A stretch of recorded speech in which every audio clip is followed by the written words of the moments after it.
Councillor Tiawan Gongloe is here, and so we go on to him very, very shortly. Freedom fighter, who are you? Are you a freedom fighter?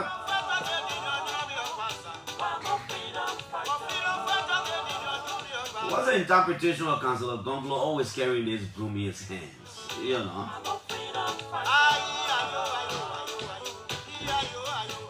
Okay, folks, welcome to the OK Morning Rush. This is the second and final portion of the show this morning.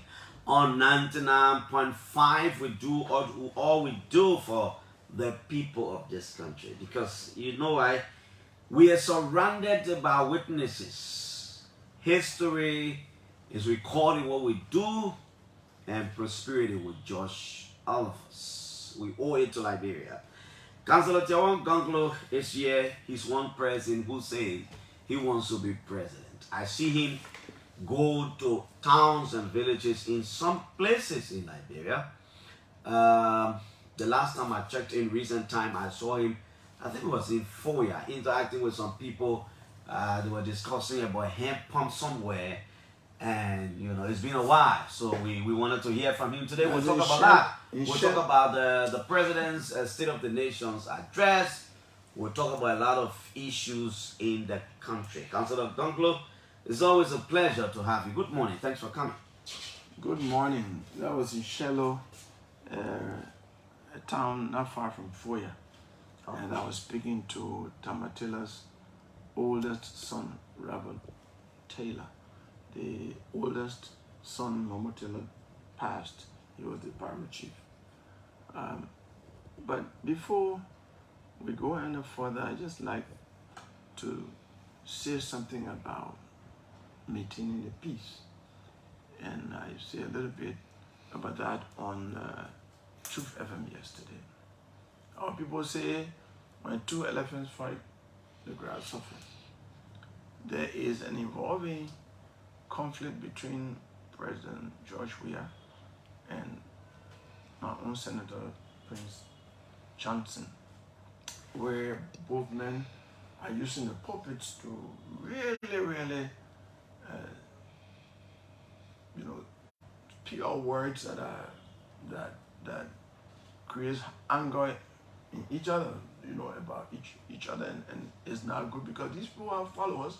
And the anger that they are expressing descends to their followers who are being uncomfortable in this country. I see early warning sign of conflict. And so I'm calling on the Liberian Council of Churches, as I did yesterday, to not sit by but immediately intervene so that conflict doesn't go anywhere. We need to do that. We don't need to always depend on external forces to deal with our issues here. I'd just like to say it was the Interfaith Mediation Council, that Interfaith Mediation Committee first of Bishop Francis, Sheikh Afoma, all these people, who actually drafted what became ECOWAS peace plan, because they knew Liberia, they knew our culture, they knew how we, our history, our thought processes, and what they drafted and submitted. ECOWAS was accepted. So we need our people, wise people here, to immediately intervene. People should not be clapping or ignoring what is happening. I want to say that. Is there anything that's stopping you from probably intervening as a senior citizen of the country? I know, I'm not just an advocate now. So people take what I say with a pinch of salt. Reasonable so is that the man is competing for the office that at least the president is competing for to retain power. So my credibility is at stake. It would suggest as though you already have a side. Yeah, exactly. So even the statement I'm making might be, considered political by some people, and that's why I call the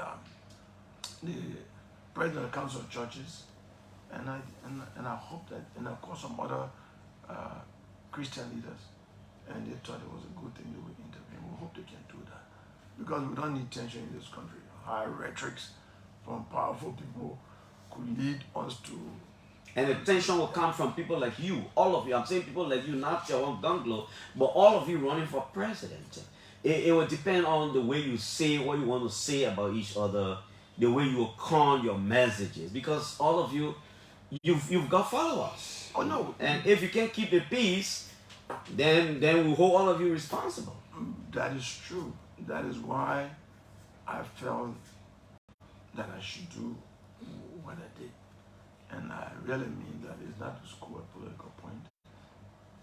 If, politics, competing has nothing to do with enmity. Opponents should not be enemies. We should even joke with each other sometimes. There's this thing in America, and I hope some institution like Electoral would take on it, where during election time, prior to election, there's this dinner where the candidates tease each other. I saw Obama and John McCain, all these people joking each other. I watched that section and I said, but this is good.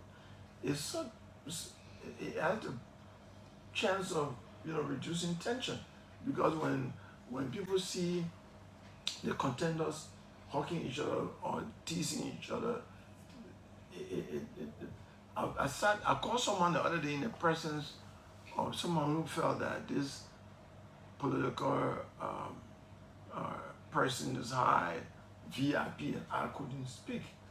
And when we started joking on the telephone in the present person, I saw that person smiling. I said, we may disagree publicly. There's a difference in holding opinion and personal relationship. We have social relationship. I go to funerals, I go to programs of people who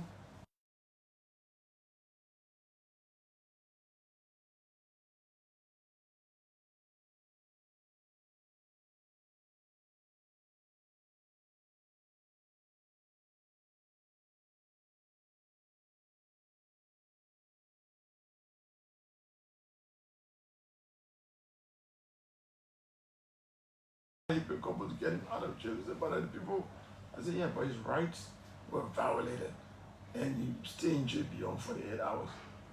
So I intervened. We have to distinguish these things. We can talk. Is it that easy to do it?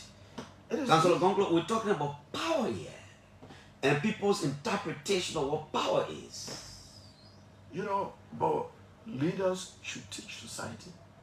Leaders should not be followers. They should set standards. Leaders should be able to go to, you can be an opponent to someone politically and go to his daughter's wedding. I'm a contender. When Omer Barger was having his 50th anniversary, there was a church service at the Effort Baptist. I went there. You went there? I went there. You spoke to Bwaka? I went there, and I went and even put money in the offering, and I was recognized by his former chief of staff, Sam Steve Cllr. He recognized me in the church, and I stood up with my broom, and everybody laughed. So I stood up in the church, he recognized me, and I stood up with my broom, and everybody laughed. Mm-hmm. So I went there. I can say now because Daily Observer said it, when Honorable Joe Barker was sick the other day, I heard he was sick at ERW. And Dr. Thibodeau and I were riding the same car coming to work. I said, why don't we reach to your former student? Because Dr. Thibodeau was a student, was a professor at the university when Joe Barker was a teacher. He said, yeah, let's go there. And both of us went there around 7:15 early that morning. It was written on the door, no visitors allowed. But when they told him that two of us were there, he said, you're allowed them. We spent nearly an hour there sitting, joking, and talking. That has nothing to do with opposing each other or competing. Wow. Yes, we did that. And I didn't talk about it. Will you do that to President Weah if he invited you? Or I invite. If I hear President Weah is sick or something, I'll go there. That's humanity. If you invite me to Jamaica also, I will not go there because I don't socialize in that way. Yeah. But if I hear there's something I criticized former President Salif a lot. But when her son died, I went straight there. I sat down with her. That's humanity. It has nothing to do with politics. About politics, general politics is about leading the nation, don't we? Okay. The nation Now, of people. So let me. let's talk about. I want to talk a little bit about this peace. Keeping the peace. I mean, it's important. It's important. Are you telling your people that? I mean, because it's one thing for the leader to come publicly and say, oh, we want peace, and let's keep the country peaceful. It's another thing to also make your supporters to know that this is what you intend to do, and if they went contrary, you publicly say, I do not support what you said. Oh yes, I learned that from President Mandela. I was a United Nations observer in South Africa in 1994, and we were in this little town called Utinik Konabutle, and the current president, Cyril Ramaphosa, was young then, and he said, comrades, I'm looking to the day when the smiling old man, Mandela's picture is always smiling, when the smiling old man will be sitting on the throne of power, and bald-head de Klerk would be at the it would be standing in the front of the unemployment line. Immediately that evening, Mandela on South African radio, SABC, said, I'm calling upon leaders of ANC to be mature enough and behave like they want to take power for all of South Africa. I do not want to replace any oppressor. I don't want to we are not going to have a situation where black people will be employed and white people will be unemployed.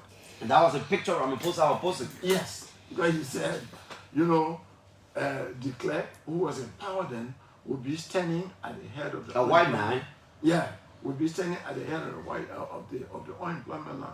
He said, no, I want a rainbow nation. So instead, he was publicly disagreeing with somebody who supports him. Yeah, he said, and he was a campaign chair. Ramaphosa. He was leading the campaign. He led the Mandela campaign. Yeah, even before that, they had roundtable discussing on the transitional process.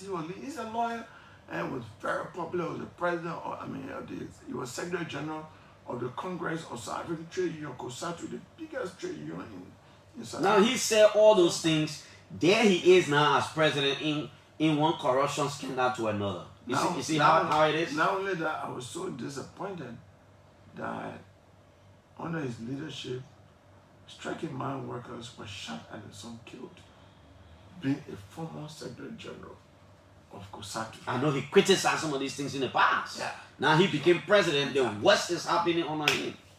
These are the things that happen sometimes. I heard there was a leader somewhere in Latin America who actually wrote a book, and then when he became president, he banned the book.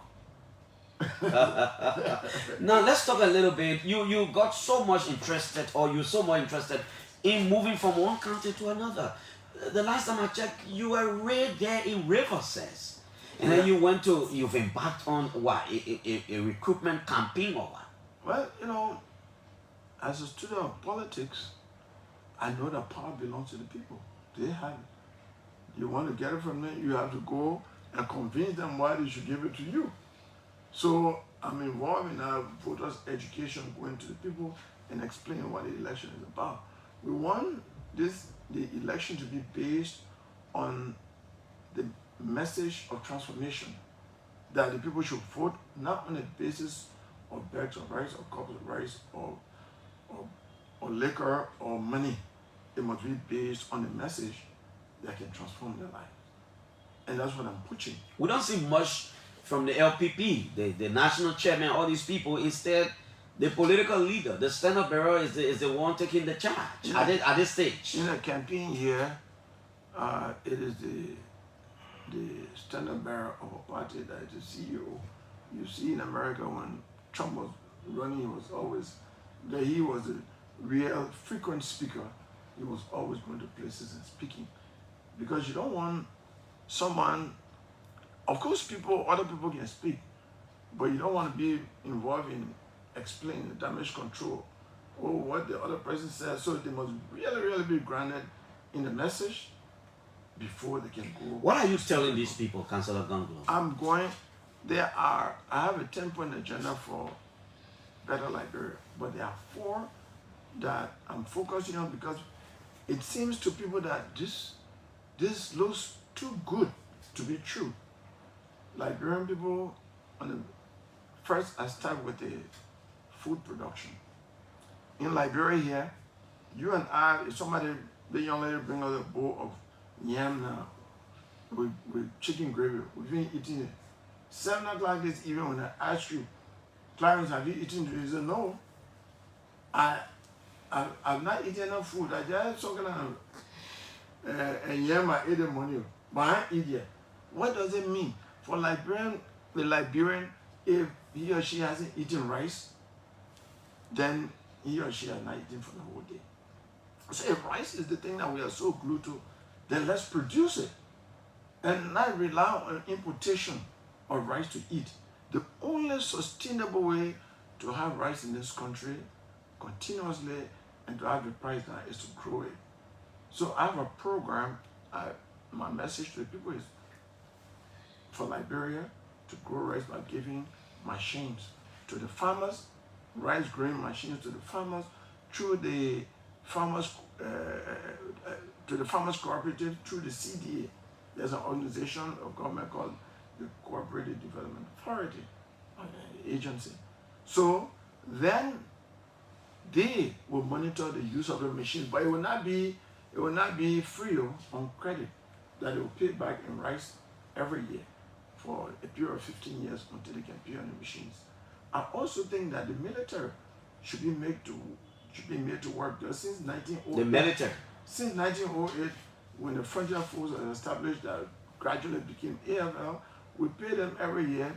We buy their uniform, we do everything for them. We buy them big guns. They've never fought in a war on behalf of Liberia. They've never defended us in a war. And so, and frankly, I know Sierra Leone, Guinea, and Africa will never attack us. We'll never attack them because I saw brothers and sisters across the border. So, in my program on the agenda, I said we will make the AFL declare war. As Commander-in-Chief, I will order the AFL to declare war against hunger, but give them machines, rice-producing machines as the jet bombers and the war tanks to produce not less than 100 acres of rice farm, of rice in each of the 15 counties. So you're talking about not less than 1,500 acres of rice. So if the army is producing and the farmers are producing, there's no way that we'll not have surplus of rice here. Liberia could soon become a rice exporter and the price of rice will go even below what it is now. That is a message of redemption, of transformation that the people like, the food. Because if you don't eat, you can't go to school, you can't take medicine, you can't work.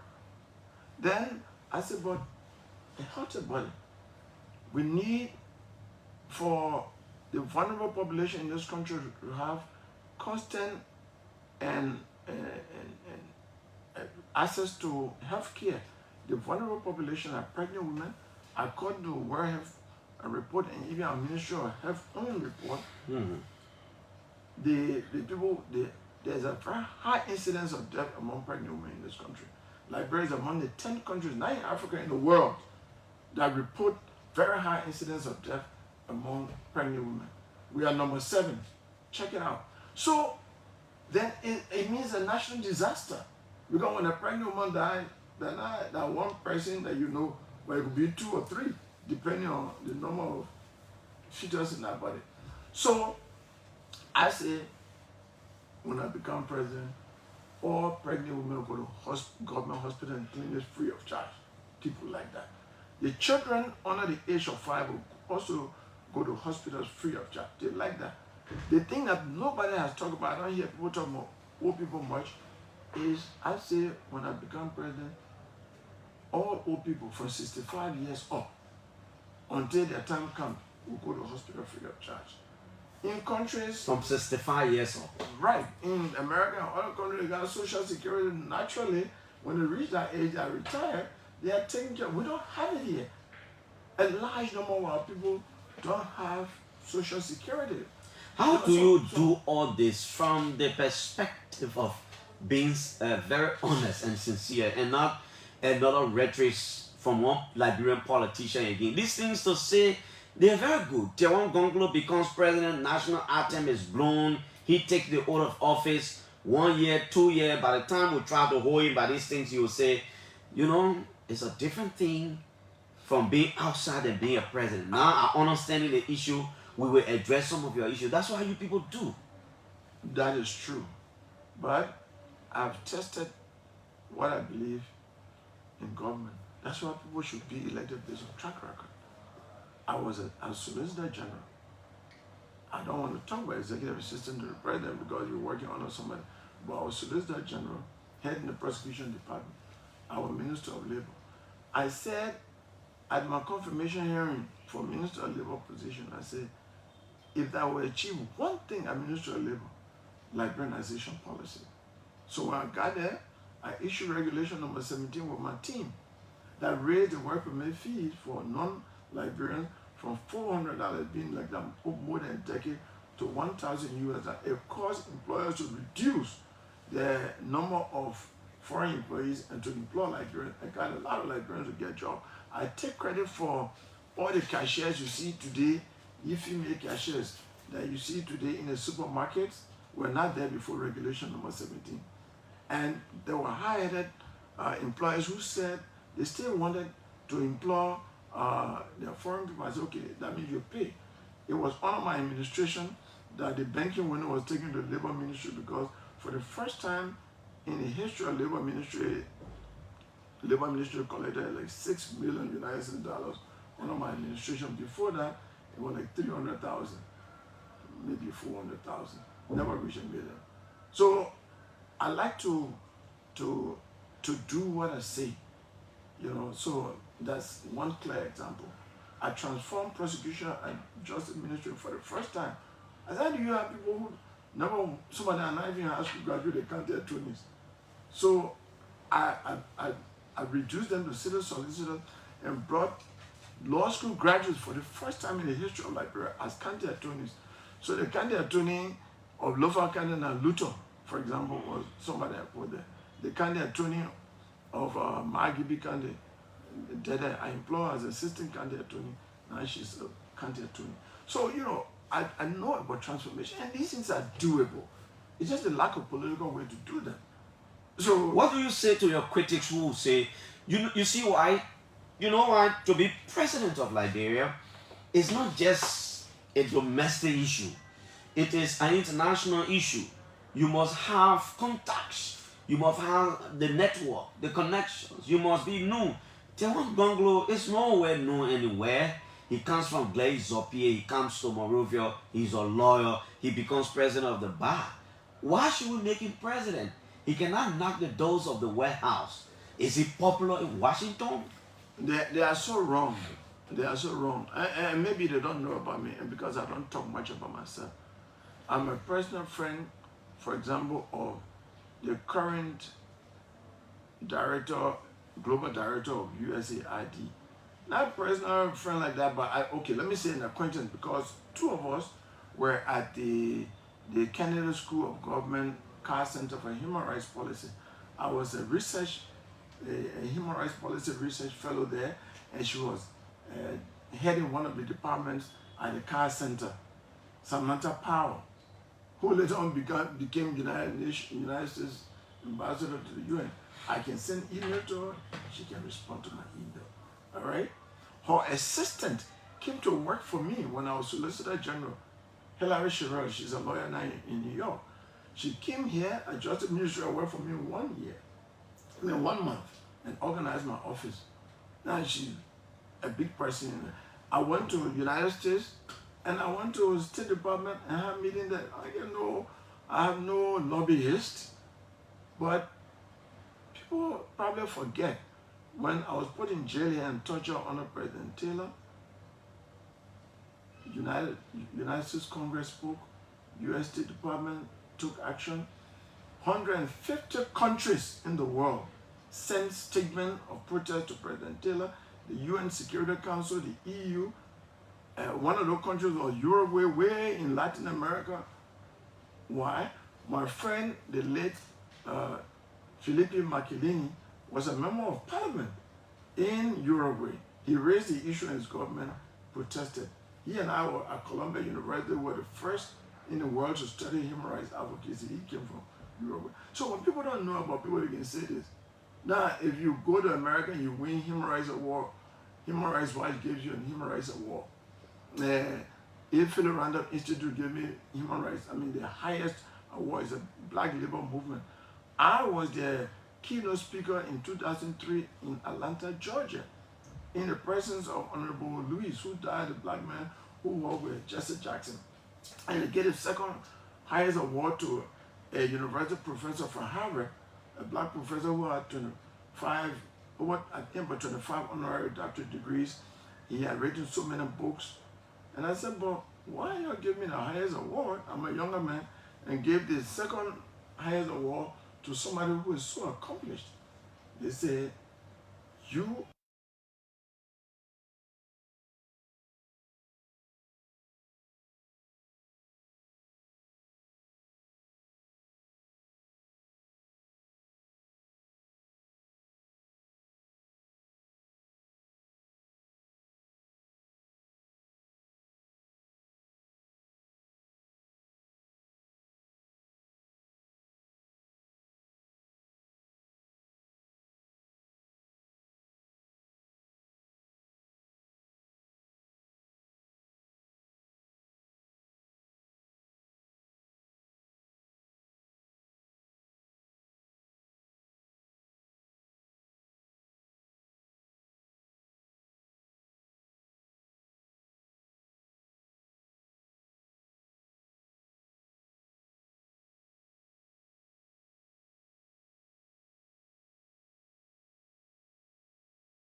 But before we get there, I will answer that question. But let me say, you say, what are you telling the people? I told you that I told them about rice production. And healthcare. I told them about healthcare. And now education, the next thing that resonates. When I say that Article 6 of the Constitution of Liberia says, it is the responsibility of the government of Liberia to educate Liberian children and to eliminate illiteracy. It doesn't talk about price. So I'm saying all Liberian children under my administration, from kindergarten to 12, will go to school free of charge. And we eliminate illiteracy in 2 years by giving stipend to junior high students after school to teach people in the community, high school students after school to teach in the community, college students after school to teach in the communities, college graduates and high school graduates who are not attending vocational school also to teach full-time in the communities.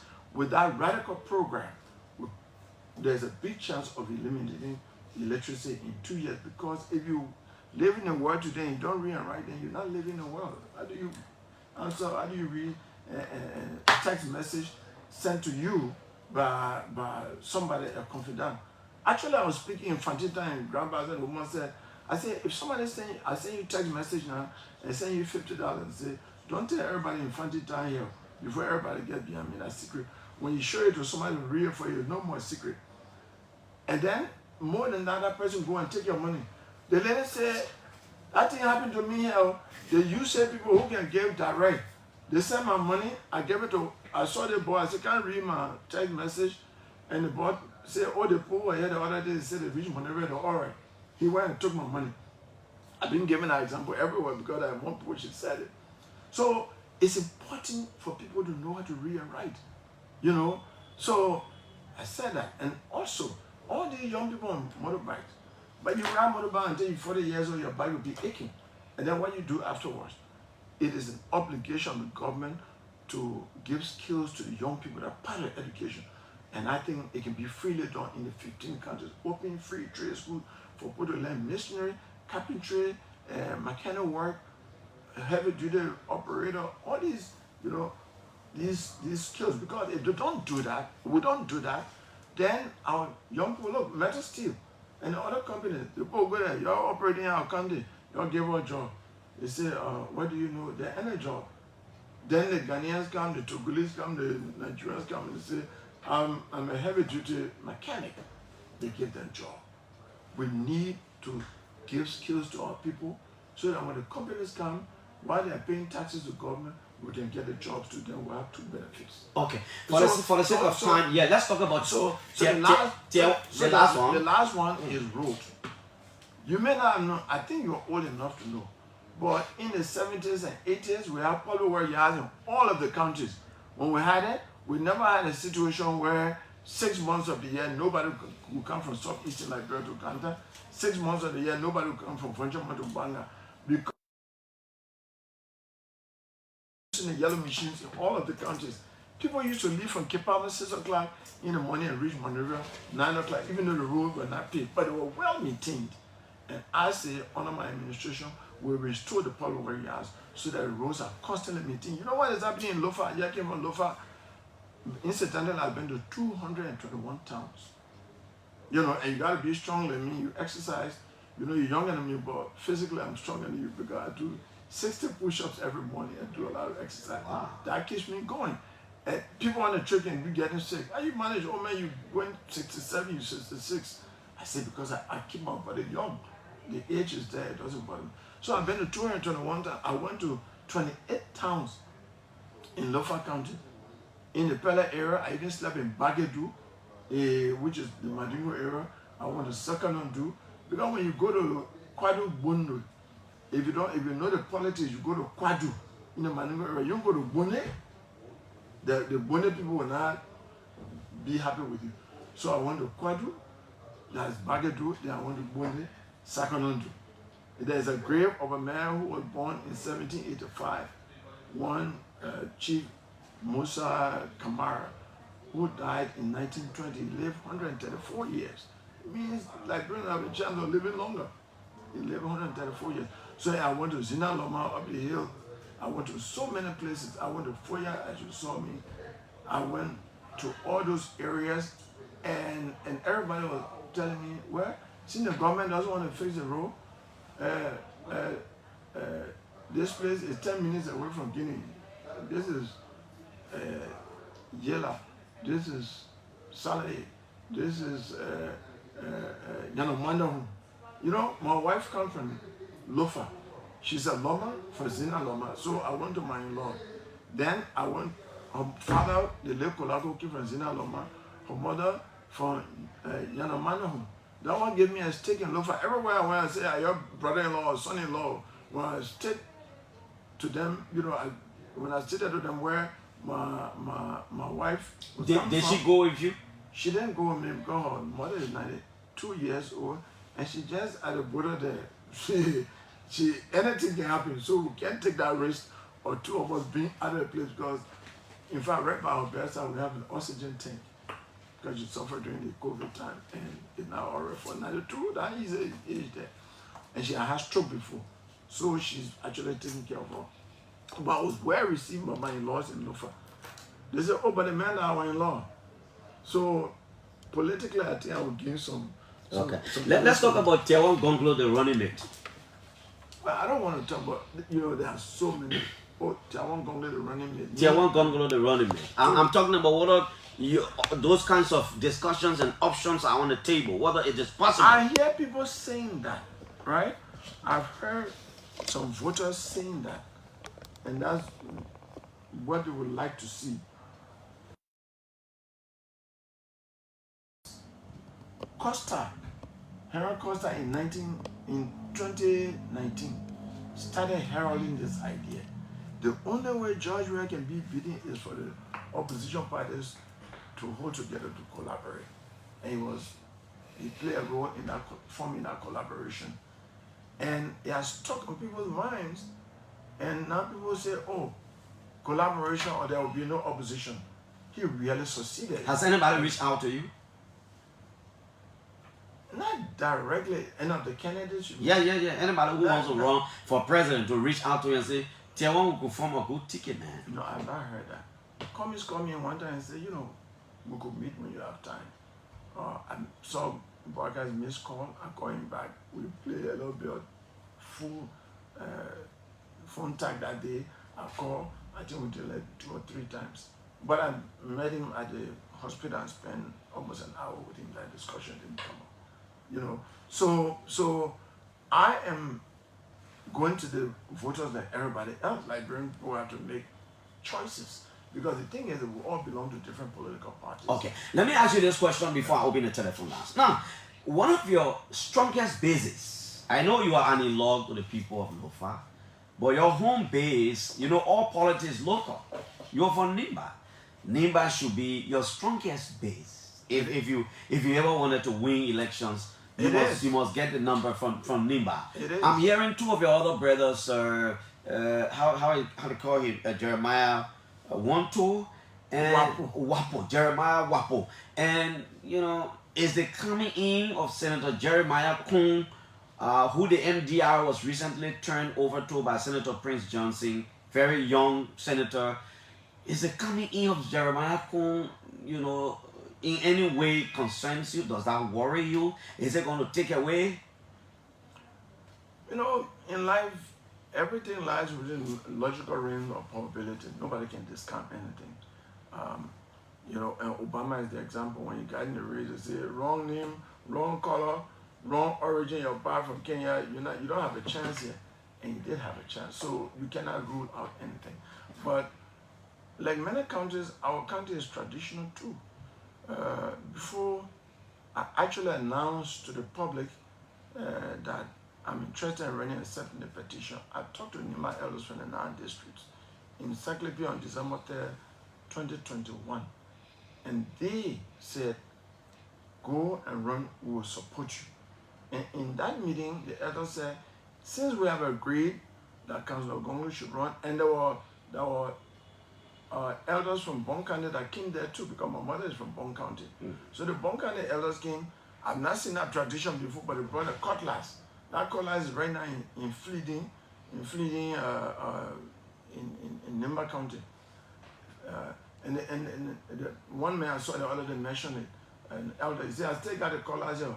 They took a cutlass from Bon County and they gave it to Nimba elder and said, since you have agreed that your son should run, because the Bon County elders said, people are behind our son to run, he's reluctant to agree.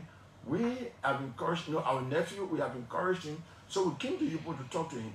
That was the ceremony that and the Nimba elders led by Chief Toy said, oh, we agree.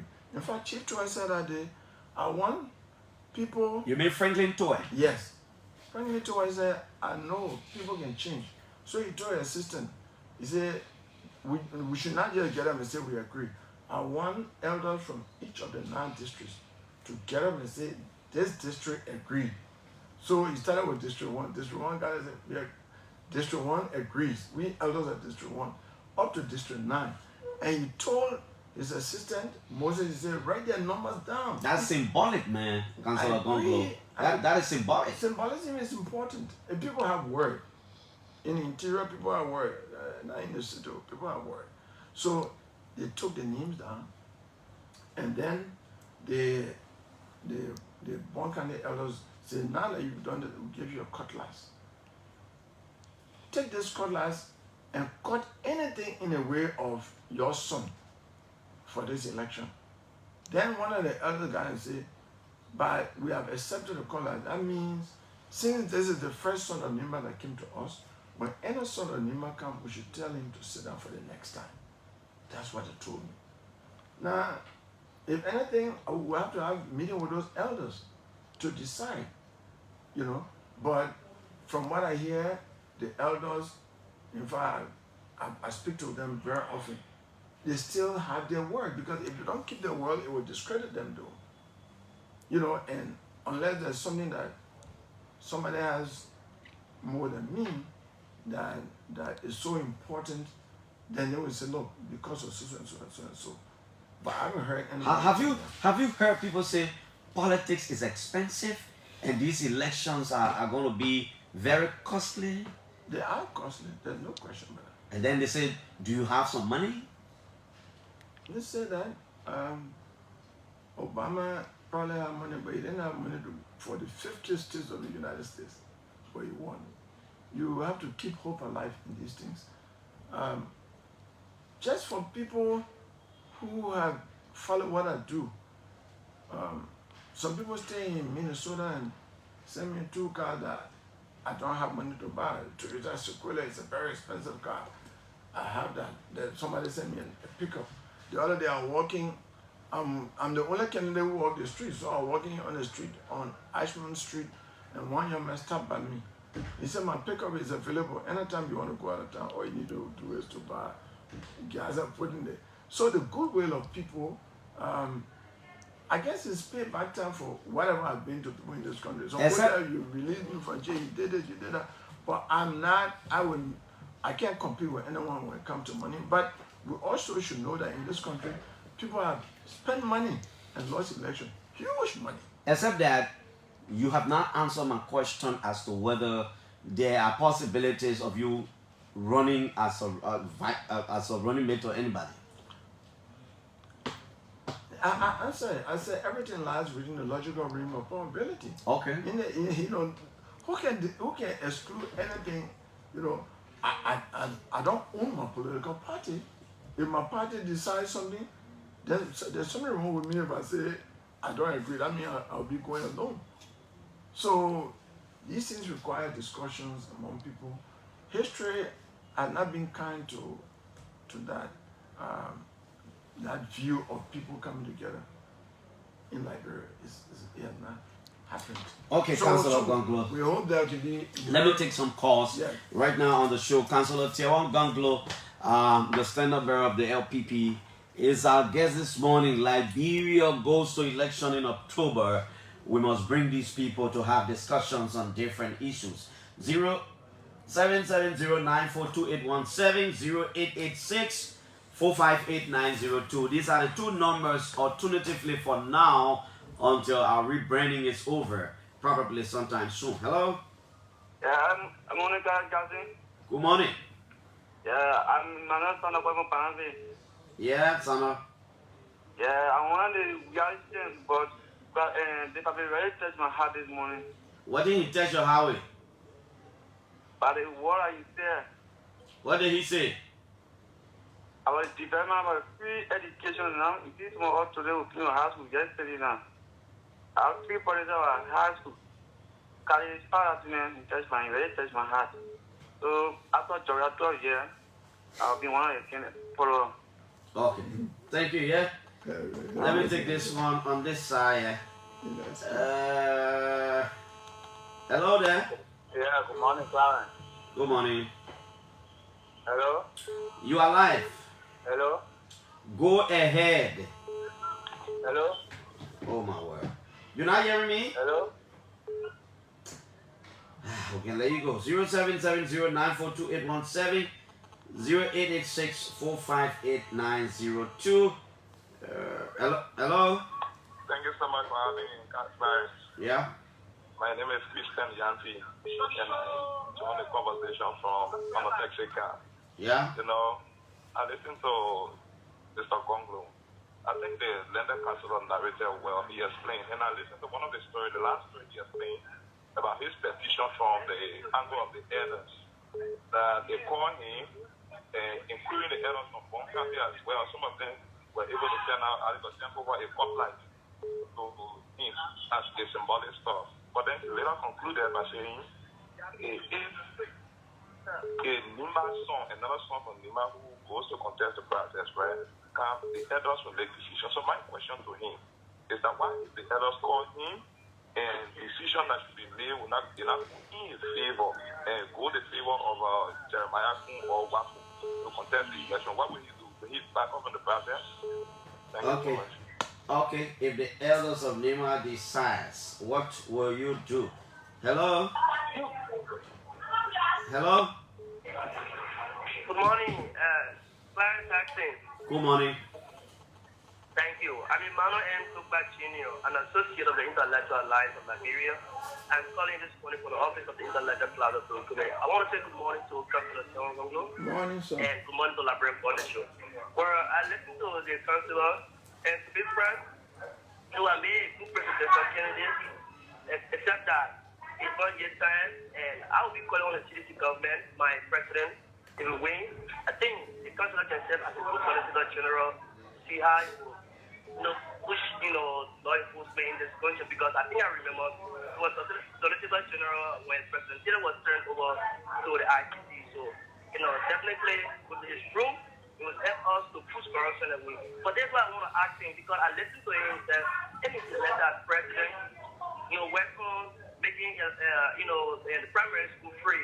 So what does it make of the current bill that is at the House or at the Senate that is waiting to be passed into law that from Honorable Tifa on Tifa that put that bill that there should be free tuition at the University of Liberia. All right. Thank you. We can take a few more, maybe 2 more calls. Hello? Good morning, Clarence Jackson. Good morning. My name is Moses Tuasonya. I'm calling you from Kingsville. Tuasonya, let's go ahead. Clarence, let me say good morning to Councillor Tiawan Gongloe, one of the astute lawyers of our time. If I have my own will, I will tell the Liberian people that this man, we should just make him Chief Justice or the Justice Minister. You see, I want Councillor Gongloe to understand something, that if you have an idea and it can be proper through someone else, leadership is not actually for credential. I think leadership is for the heart. He has a heart, I agree, but no expert in all areas. Take for instance, other countries. Somebody told me the story about Obasanjo and Dangote. Obasanjo had the ambition, he never had the money, so Dangote supported him, he became president. They won't have all the ideas. Now, can he like you read it asking, can he go as a running mate to somebody? Do you need to be the head before all these things work? No. Somebody can listen to you and take your advice and take your SFP and hire SFP to get the country to where we all want it to be. Okay, sir. Let me take the final call right here on the show. Hello? Good morning. Hello? Good morning. Good morning, Clara. Good morning, Chief. Yeah, thank you again. This is Edward Spencer and Joe. Yeah. Mr. Gongloe, Councillor Gongloe, I'm one of those that really find it very, very difficult to ignore you. Honestly, I'm a member of the Liberal Party and I'm supposed to tell you my work for president, but you're one of those that I really admire. I admire you a lot, and there's nothing negative for you that I can say to anybody. What I can say to you is that I wish you good luck. Anybody that is supporting you, I would not abuse the amount not to support you. If you win, I wish you good luck. But again, I wish Ambassador Boka would have been raised and I'm going to support you. I really like you, and I wish you good luck. Thank you. Okay, thank you. Let's go back to Okay, look, you heard it. this country has very serious. Look, I hear what somebody talk about if the elders call you. I would just say we'll put that in the logical realm of probability. If they call me, there'll be discussion. I also belong to a political party. At the time that we had the discussion, I had not been elected as tenor bearer of a political party. But again, that does not remove any discussion. So we look at any discussion that comes, we listen and see. Reason will always prevail in my court. Someone said, oh, I should wait until 2029. Again, that's an opinion. Someone said, I could be Chief Justice or Minister of Justice or whatever that the person feel. Then someone said, okay, but if you have idea, why don't you give it to people? There's a difference between following and leading, and when you give advice, it's subject to the president agreeing or not. So I have been in government, I've advised people. I'm actually running because I want to change Liberia's story for the better. I want to be a project manager that will change Liberia's story for the better. And there's a difference between a project manager and a project assistant. I don't want to be a project manager. I don't even care for title. I hope they could just call me project manager because I want to be out there. From the Liberia that I saw all over the country, I see everywhere I went, over 98% of the places I went, I was told, you are the first presidential candidate to ever come here. Bojezietan, Kambotan, or whether it's Kaput. In fact, interestingly, you talk about crossing the Sestos River. When I crossed the Sestos River, I went to this town, I think they call it Kapuka town. The only way to get there is through the Kino. I went 35 minutes upstream in a motorized Kino, which means for peddler it will have taken maybe 4 or 5 hours. And I was well received in that town. In fact, I just got a call 2 days ago. You know who mother came from that town? President Weah's mother, Annie. The old man who gave the Cllr to me said, this is the time in which Annie was born. But the Is that how you call it?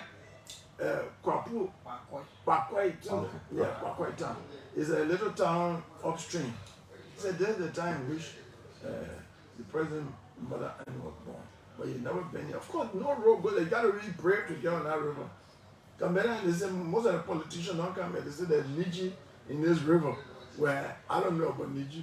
So I got in the Kino and we went upstream. It was actually interesting. I would like to do that again.